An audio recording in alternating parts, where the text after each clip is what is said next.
irmão. Obrigado, queridos. Tá povo bonito, abençoado. Glória a Deus. Você pode honrar esse grupo de música com palmas? Glória a Deus, que maravilha. Glória a Deus, estamos avançando. Irmão, se aqui já é bênção, imagina quando todos nós estivermos lá, diante do Senhor, cantando, juntamente com os anjos. Me ajuda, irmão, fala assim, ó, a gente vai cantar com anjos, gente, fala. Olha que talvez já tenhamos feito isso. Eu não sei se você percebe, mas tem cultos, tem reuniões que parece que o céu baixa.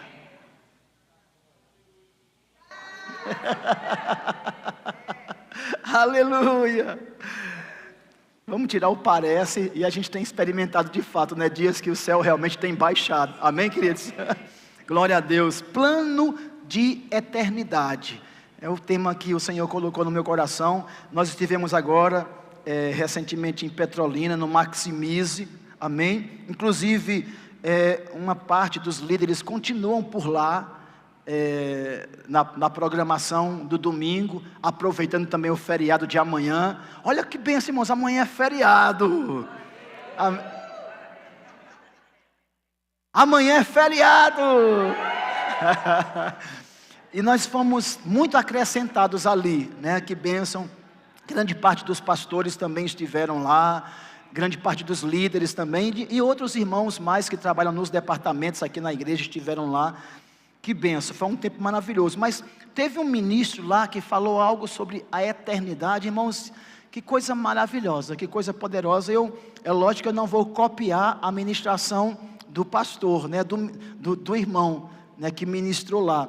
Mas algumas coisas saltaram no meu coração e eu quero rapidamente compartilhar com você. Eu quero pedir que você abra a sua Bíblia no livro de Salmos, no capítulo 144, livro de Salmos, no capítulo 144, esse é um salmo de Davi, e ele compõe esse salmo, ele expressa esse salmo. Eu não sei se você sabe, mas os salmos, eles eram cantados à medida que o povo se dirigia para o templo. Então, por mais distante que eles residissem, eles iam cantando o que a Bíblia chama de salmos de romagem.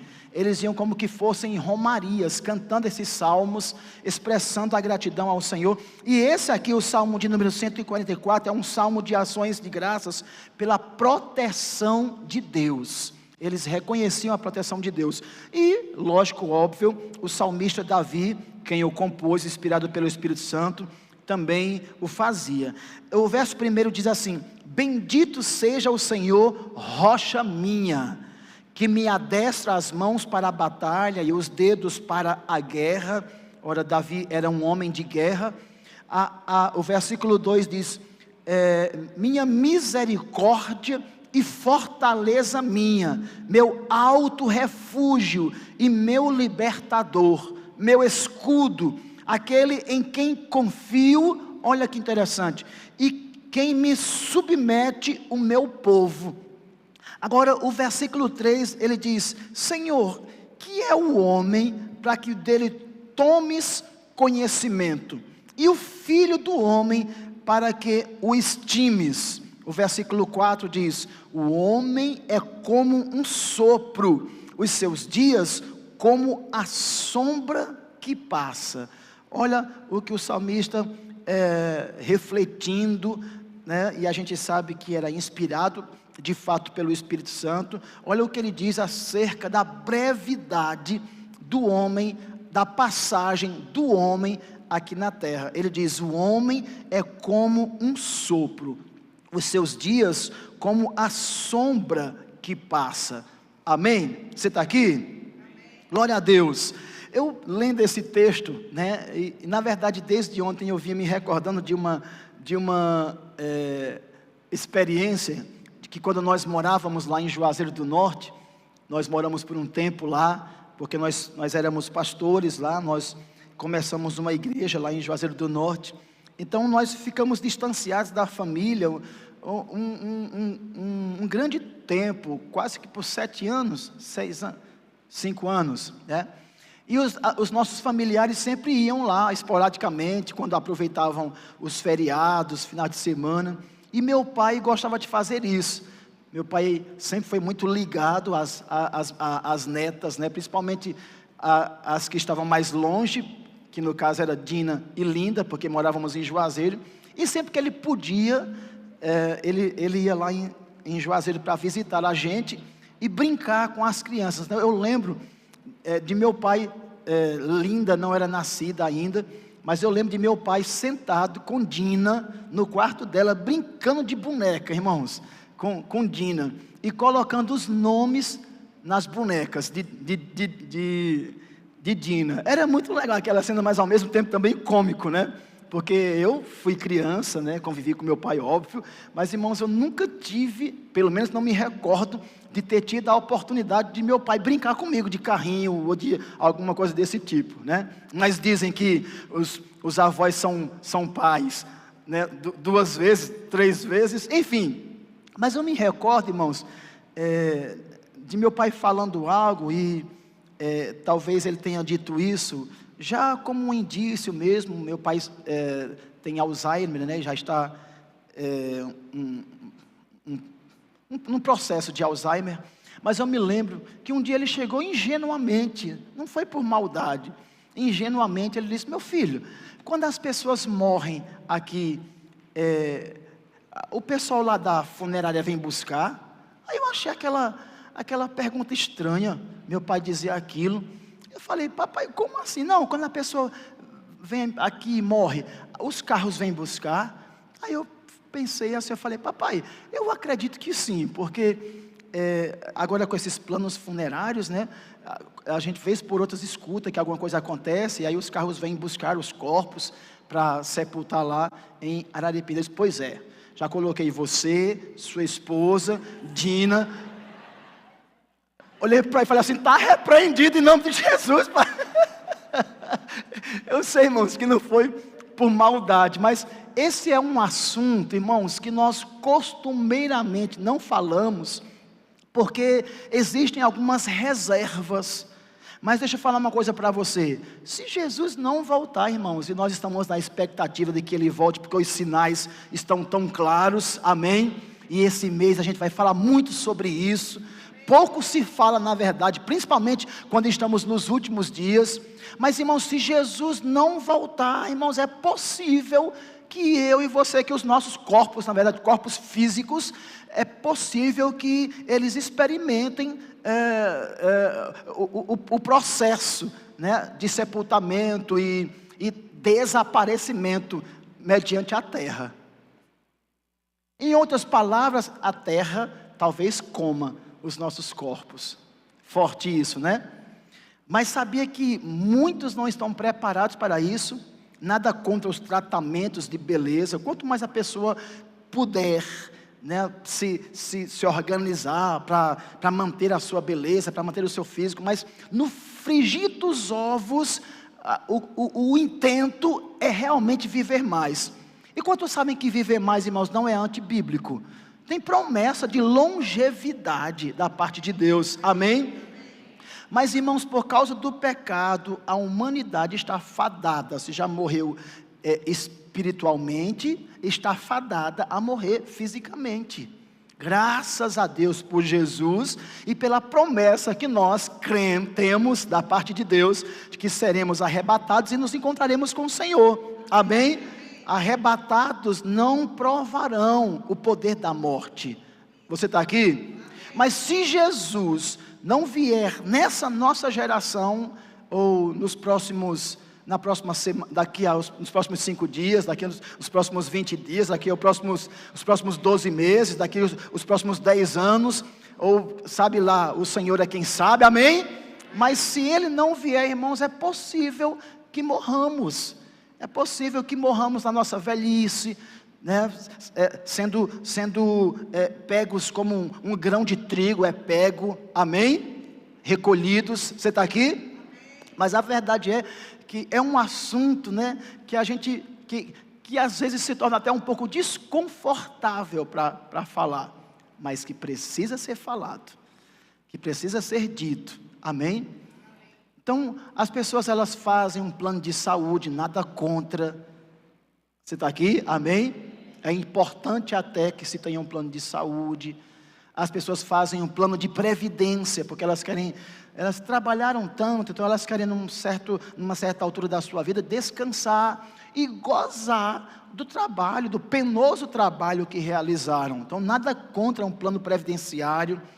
As pessoas, de um tempo para cá também, muitas famílias têm feito também um plano funerário, e os planos funerários, eles vieram com umas estratégias, Não, você não vai fazer um plano funerário somente para ter o seu caixão para quando você morrer. Você pode fazer consulta médica, você pode fazer exames médicos, e sabe, tem até os padrões, principalmente quando é no sepultamento. Então tem umas urnas mais caras, tem umas urnas mais inferiores, tem flores naturais, tem flores artificiais, tem gente que canta e toca bonitinho, tem até pregador, irmãos, em planos funerários. Mas as pessoas, elas se organizam dessa forma. Agora, é muito difícil a gente ver as pessoas fazendo um plano de eternidade, não é? Planos funerários, planos previdenciários, planos de saúde, planos de tantas outras coisas, mas a humanidade está tão desenfreada que não está nem aí para conquistar o seu plano de eternidade. Sabe de uma coisa, irmãos? Deus plantou a eternidade no coração do homem, seja ele crente, não crente, ateu, todos os homens, existe uma eternidade para cada um deles. Quando a gente vai estudar, quando a gente vai lá para a história, a gente vê os egípcios, as civilizações. A civilização maia praticava a mumificação, a civilização egípcia, eles praticavam, os incas praticavam.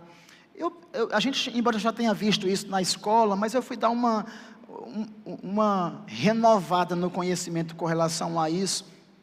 E é interessante ressaltar, irmãos, que o objetivo da mumificação, que na verdade aconteceu como um fenômeno natural, e às vezes até artificial, era justamente preservar o corpo, porque principalmente os egípcios, eles não criam em céu e inferno, eles criam que a pessoa morria por um determinado tempo, mas não iria demorar para que o espírito voltasse para o corpo, e o espírito deveria, voltando para o corpo, encontrar o corpo, o mínimo decomposto possível. Por isso que eles faziam todo aquele trabalho de mumificação, para que quando o espírito retornasse, encontrasse o corpo. Tanto aqueles que eram mais abastados, no caso os faraós, as autoridades, que tinham um sistema de mumificação mais requintado, quanto os mais pobres também.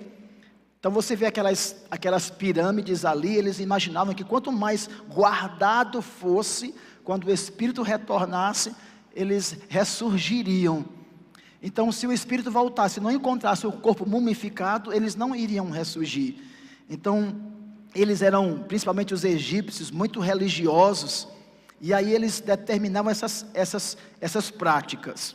Mas irmãos, nenhuma verdade é tão estridente, por mais que as pessoas tentem, por mais que elas procurem, por mais que elas se esforcem, por mais que elas não atentem na verdade, que os dias de cada um de nós estão contados. Você pode dizer para o seu irmão, falar assim: olha, os nossos dias estão contados. O salmista, no capítulo 90, no verso 10, ele diz assim: os dias da nossa vida sobem a 70 anos, ou em havendo vigor, a 80. Por isso que é bom fazer exercícios físicos, comer bem. Amém, queridos? Amém, amados? Amém. Dá a Deus as frituras. A gente tá se esforçando para isso, né? Evitar muita massa, cuidado com os vícios. Amém? Ele diz: os dias da nossa vida sobem a 70 anos, ou em havendo vigor, a 80. Neste caso, o melhor deles é canseira e enfado, porque tudo passa rapidamente. E o salmista diz: e nós voamos. Em outras palavras, é uma passagem. Amém? Então, ao contrário do que muitos pensam, do que muitos pregam, o homem, preste bem atenção nisso, irmãos, ele vai dar conta, ele dará conta da sua existência, dessa oportunidade de existir. Não se esquece que primeiro um propósito foi criado, a gente enfatiza muito isso aqui, e você foi criado para esse propósito. Então você foi criado para essa história que Deus estabeleceu, amém? E enfaticamente, olha o que o escritor aos Hebreus, no Novo Testamento, no capítulo 9, no verso 27, diz, ele fala assim, e assim como aos homens está ordenado, estabelecido, decretado, morrerem uma só vez, diga comigo, uma só vez, diga comigo, uma só vez. Irmãos, descarta esse pensamento errôneo, contraditório, de que as pessoas irão talvez responder por vida tal, porque no passado foi um índio, porque no passado foi um guerreiro, porque no passado foi um nômade, descarta isso, irmãos, não aceita isso, porque a palavra diz que nós prestaremos conta, nós daremos conta dessa única vida que estamos vivendo, amém? O escritor fala claramente, está ordenado, o homem vai morrer uma só vez, vindo depois disso o juízo. É verdade que em Cristo, né, existe toda uma situação entre morrer e vir o juízo. Porque em Cristo, por sermos crentes e estarmos em Cristo, nós estamos guardados nele, amém? Você está aqui? Amém. Glória a Deus por isso, alguém pode dar glória a Deus por isso? Ele continua dizendo, tendo se oferecido uma vez para sempre, para tirar os pecados de muitos, aparecerá segunda vez, sem pecado, aos que o aguardam para a salvação, aleluia, glória a Deus. Então ele está dizendo, olha, assim como Jesus morreu uma só vez, o sacrifício já foi feito, aliás, perfeito, amém? Não tem mais necessidade, irmãos, de carregar a cruz, de colocar tipo de roupa, de andar ajoelhado, de fazer outro tipo de sacrifício, porque o sacrifício já foi feito, perfeito, amém? Não precisa acrescentar mais nada, irmãos.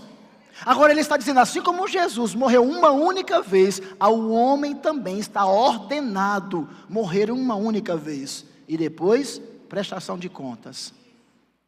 Quando você for fazer o rema, você vai ver na matéria escatologia, que por sinal, essa turma vai começar a usufruir a partir de amanhã, glória a Deus, e nós estamos trabalhando esse mês sobre escatologia, inclusive, deixa eu dar um spoiler para você, nós teremos aí as próximas 3 super quintas, nós teremos 3 ministros poderosos, a próxima, para a glória de Deus, a próxima será o nosso irmão Felipe, prata da casa, um mestre ungido, amém?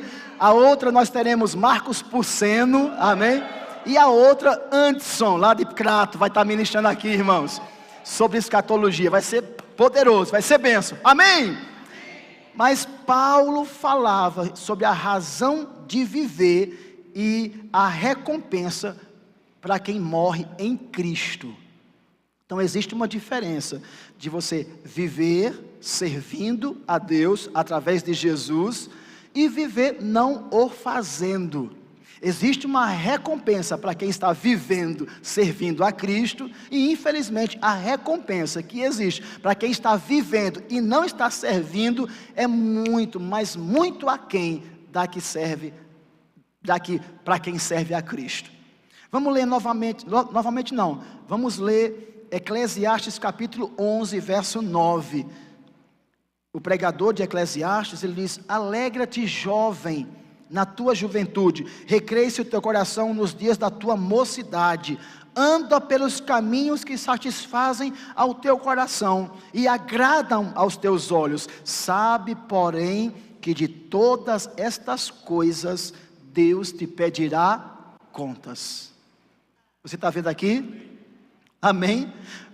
Perceba que o céu estabeleceu uma vida, e sabe de uma coisa, irmãos, não existem outros galenos, como não existem outras Jeanes, existem outras pessoas com os mesmos nomes, mas não existem outras as mesmas pessoas. Amém? Amém? Você está aqui? Amém. Quando a gente fala sobre essas coisas, é interessante que não tem muito glória a Deus, né? Não tem muito aleluia, porque é um assunto, irmãos, para reflexão. É por isso que o salmista fala que há mais sabedoria numa casa onde há luto, e graças a Deus nós não estamos em luto, amém? Mas ele diz, há mais sabedoria numa casa onde há luto do que numa casa onde há festa. Porque as pessoas que estão ali, elas percebem que o final que aquela pessoa teve é o mesmo final que a humanidade terá, a despeito do ocorrido, do acontecido. Mas os salmistas, o pregador de Eclesiastes, ele fala claramente, todas estas coisas Deus te pedirá contas. É verdade que isso foi escrito muito tempo antes da aliança na qual nós estamos, amém? Por estarmos em Cristo, você vai aprender isso lá em escatologia, nas superquintas aqui na igreja. Por estarmos em Cristo, nós não nos apresentaremos diante do julgamento do grande trono branco, amém? Nós estaremos diante do tribunal de Cristo, porque somos crentes em Cristo, amém? E receberemos no tribunal de Cristo, por aquilo que realizamos aqui. Você está aqui, amado? Mas a verdade é que morrer sem Cristo, irmãos, se cumpre o que o escritor aos Hebreus está dizendo: morre uma única vez, segue-se o juízo. Você está aprendendo? Paulo, ele tinha tanta consciência, irmãos, de servir ao Senhor, de ter feito a Jesus como Senhor e como Salvador. Ele tinha tanta consciência, porque ele, escrevendo aos crentes em Filipos, ele diz algo interessante, no capítulo 1, no verso 21, ele diz assim: porquanto para mim, o viver é Cristo. Então tudo que ele fazia em vida, ele fazia para glorificar a Jesus, ele fazia para agradar a Jesus. Ele tinha aquela compreensão de que ele havia sido salvo por Cristo, então ele ia viver para Cristo. Diz comigo, salvo por Cristo, viver para Cristo. Você pode me ajudar olhando para essa pessoa e dizer assim: olha, você foi salvo por Cristo. Fala assim, então você precisa viver para Cristo. Tudo que ele iria realizar, irmãos, o que ele realizava, ele procurava um fundamento: agradar a Cristo. Amém? E por esse motivo, ele dizia, o morrer é lucro. Então alguém que serve a Cristo não tem medo da morte. Pastor, pelo amor de Deus, não fale isso, pastor. Alguém que serve a Cristo, irmãos, não tem medo da morte. Olha, Paulo, ele era tão consciente dessa consciência, dessa posição. Olha o que ele diz: entretanto, se o viver na carne traz fruto para o meu trabalho, já não sei o que hei de escolher. Olha que interessante. Alguém que não conhece a base, pode olhar para essa declaração de Paulo e dizer assim: Paulo era muito prepotente. Quem ele pensa que era, dizendo que ele escolhia viver ou não, se a morte e a vida estão com Deus, alguns dizem, né? Mas quantos sabem, irmãos, que é a vontade de Deus que vivamos?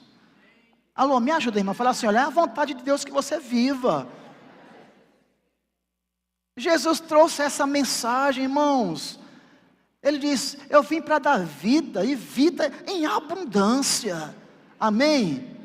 Para com isso, Senhor, me leva, não aguento mais. O Senhor, não levo não quero você aqui agora.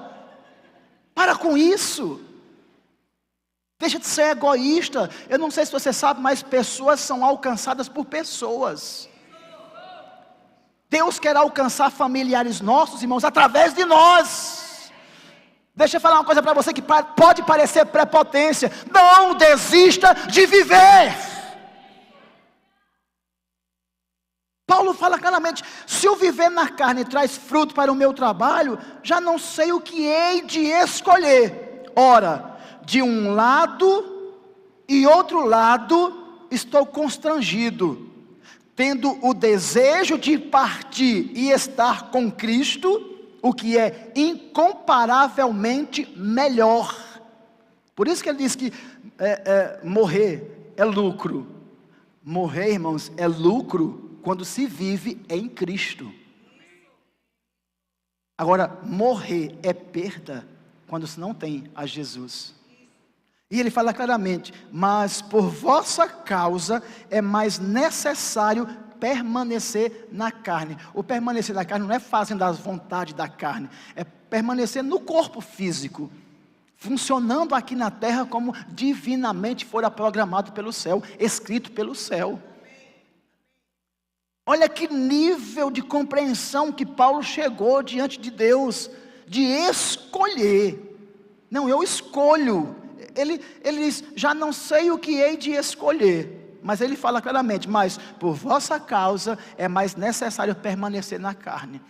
Por causa de pessoas, Paulo decidia continuar vivo, para que vivo ele pudesse alcançar o máximo de pessoas que ele pudesse. Me ajuda, irmão, fala assim para ele, fala assim: mantenha-se vivo. Eu percebo aqui pelo menos duas coisas nessa fala de Paulo. Primeiro, se você não vive em Cristo, então você morrerá sem Ele. O que é fatídico, o que é fatal, o que não será lucro, seria lucro para o inferno, mas nunca seria lucro para o céu. Mas sabe, essa decisão está comigo e contigo. Outro ponto: você até pode viver sem Cristo, o que é loucura, mas loucura maior será morrer sem Ele. Quantos estão em Cristo aqui? Quantos estão em Cristo? O que Cristo disse, na verdade, no Evangelho de João, no capítulo 14, no verso 1, ele diz: não se turbe o vosso coração, credes em Deus, crede também em mim. Na casa de meu Pai há muitas moradas. Se assim não fora, eu vou-lhe teria dito, pois vou preparar-vos lugar. E quando eu for, aleluia, e vos preparar lugar, voltarei, e vos receberei. Olha, ele deixa claro: e vos receberei para mim mesmo. Amém? Você está aqui? Para que onde eu estou, estejais vós também. Olha que bênção. Aquele que veio, que morreu por nós na cruz, que foi sepultado, que ao terceiro dia ressuscitou, que ficou um período ensinando, conversando com os discípulos, fundamentando algumas coisas, que foi assunto aos céus, ele virá. Aleluia. Ele não voltará mais para morrer na cruz, porque ele já o fez, amém? Mas é importante deixar claro, irmãos, que ele veio uma primeira vez por nossa causa, e virá uma segunda vez também por nossa causa. Ele veio primeiro para implantar o reino, agora ele vai vir para receber os que já fazem parte do reino. Quantos já fazem parte do reino aqui? Quantos já fazem parte do reino aqui? Então ele fala claramente: quando eu for e vos preparar lugar, voltarei e vos receberei para mim mesmo. Eu entendi, eu fiquei pensando acerca dessa declaração de Jesus: e vos receberei para mim mesmo. Nós seremos, irmãos, como te falei no início dessa mensagem, nós possivelmente seremos arrebatados. Existe uma corrente religiosa que não acredita bem assim, mas pelos fundamentos, né, nós cremos, nós acreditamos que nós seremos, até pelos sinais já tão visíveis, nós seremos arrebatados. Quando Paulo escreve em 1 aos Tessalonicenses, no capítulo 4, ele deixa claro acerca da ressurreição daqueles que morreram em Cristo. Aqueles que morreram salvos, Em outras palavras, quando tiveram tempo aqui em vida, numa única vida, fizeram a decisão por Jesus, garantiram seu passaporte, amém? Então morreram antes do arrebatamento acontecer. Então os corpos deles foram sepultados. Eles já estão com o Senhor, mas a palavra diz, irmãos, que esses corpos ressuscitarão. Amém? Paulo, leia isso, 1 Tessalonicenses capítulo 4, os corpos ressuscitarão. Ele fala, depois nós, os que ficarmos ou estivermos vivos, seremos arrebatados. Então, mortos, vivos, mortos em Cristo, que dormiram em Cristo, vivos em Cristo, amém? Viver é Cristo, alô, tem alguém aqui? Mortos e vivos serão levados e serão entregues a Jesus Cristo nos ares. Por isso que ele diz, e eu receberei.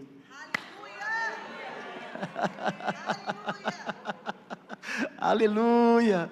Eu não sei como é que você escuta isso, querido, porque tem dois sentimentos, né, que se manifestam na vida das pessoas ao ouvirem essas verdades. Aqueles que são crentes, salvos, selados, ao ouvir essas coisas, eles ficam animados, porque sabem que estão voltando para casa. Aqueles que não fizeram a decisão ainda, que não confessaram a Jesus ainda, ao ouvir essas coisas, eles ficam apreensivos, porque o destino de quem não entregou a vida para Cristo é diferente do destino de quem o fez. Jesus não virá outra vez morrer por quem não aceitou. Ele já fez isso. Agora cabe ao homem decidir. Você está aqui? Agora eu quero que você olhe para essa pessoa e diga assim, Jesus está voltando, querido. Diga, este é o nosso plano de eternidade. Grupo de música, por favor. Nós temos um plano de eternidade, irmãos. E é por isso que vivemos aqui para agradar a Cristo. Porque sabemos que quando estivermos com o Senhor, será incomparavelmente melhor. Então, você que frequenta os nossos cultos, vê como os nossos cultos são animados, afogueados, você vê verdades nas ministrações, você vê unção, você vê poder, você percebe que é diferente. Eu converso com algumas pessoas e elas falam assim, pastor, como é diferente lá na sua igreja, como a gente percebe que, e sabe, irmãos, eu não estou levantando aqui uma bandeira de que nós somos superiores. Você está aqui, amado, amém? Existem muitas outras igrejas que servem ao Senhor genuinamente, amém? Você está aqui? Mas, irmãos, eu estou dizendo isso porque se aqui já é bom, imagina quando estivermos face a face. Se aqui quando o louvor começa a cantar, irmão, dá vontade de correr, dá vontade de pular, dá vontade de gritar. Imagina quando nós estivermos face a face. Alô, você está aqui? Qual é o sentimento que vem na sua alma acerca disso que você escuta nessa noite? Você fica apreensivo? Ou você fala, ai, não vejo a hora. Oh, aleluia, glória a Deus. Se você fica apreensivo, é sinal de que você precisa destinar a sua vida de maneira correta. Se você fica apreensivo, pensativo, é sinal de que você precisa desse plano de eternidade. Alô, você está aqui? Eu não posso terminar essa mensagem sem fazer essa pergunta. Nós temos no nosso meio alguém que deseja assegurar a sua eternidade hoje. Nós temos aqui no nosso meio alguém que fala assim, eu quero o passaporte para a eternidade com Deus. Eu quero viver eternamente com Deus através de Cristo Jesus. Eu preciso ter a minha vida mudada. Eu não estou falando para você somente de algo que pode acontecer quando essa promessa se cumprir. Eu estou falando a partir de agora. Porque sabe de uma coisa? Você pode viver dias de céu aqui na terra. Você pode viver delícias do céu. É lógico que é incomparavelmente melhor estar no céu. Mas é importante que você tome essa decisão hoje, aqui, agora, now, nesse instante. Você precisa voltar para casa assegurado, com seu plano de eternidade carimbado. Você precisa estar entre aqueles que quando Jesus vier, e como disse Paulo em 1 aos Tessalonicenses, se enviar os anjos, e aqueles que morreram em Cristo ressuscitarem, depois os vivos serem arrebatados, você precisa estar ou entre os que morreram em Cristo, se Jesus não voltar antes, ou entre os que serão arrebatados, que estarão vivos para o grande dia. Terrível coisa, meu irmão, é você ficar fora. Sabe, essa insistência é do céu para com você, porque a Bíblia diz que Deus não quer que homem nenhum se perca, mas que todos cheguem ao pleno conhecimento da verdade.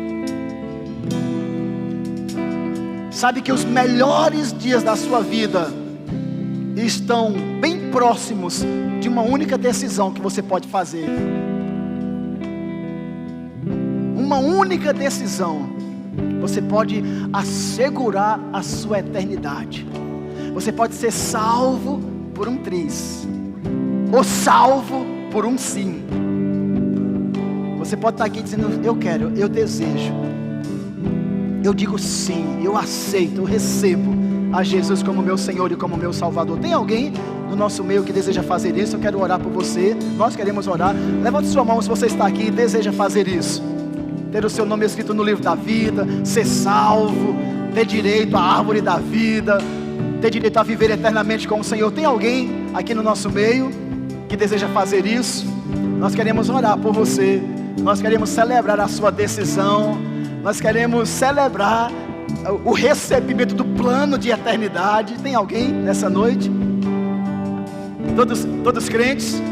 Já é noite, né? 18h36. Todos crentes? Todos salvos? Eu vou perguntar mais uma vez, porque pode ser que seja esta a última vez que nos encontremos aqui. Não sabemos, a qualquer hora Jesus pode voltar, queridos. Nós podemos nem conseguir terminar esse culto para começar o outro daqui a pouco. Jesus pode voltar antes disso. Pode ser que seja essa a minha última pregação, a minha última ministração aqui na terra. Tem alguém que deseja entregar a vida para Cristo essa noite? Quer voltar para casa transformado, selado, carimbado pelo céu? Tem alguém? Todos crentes? Todos salvos? Fica de pé. Fica de pé. Vamos orar, Pai.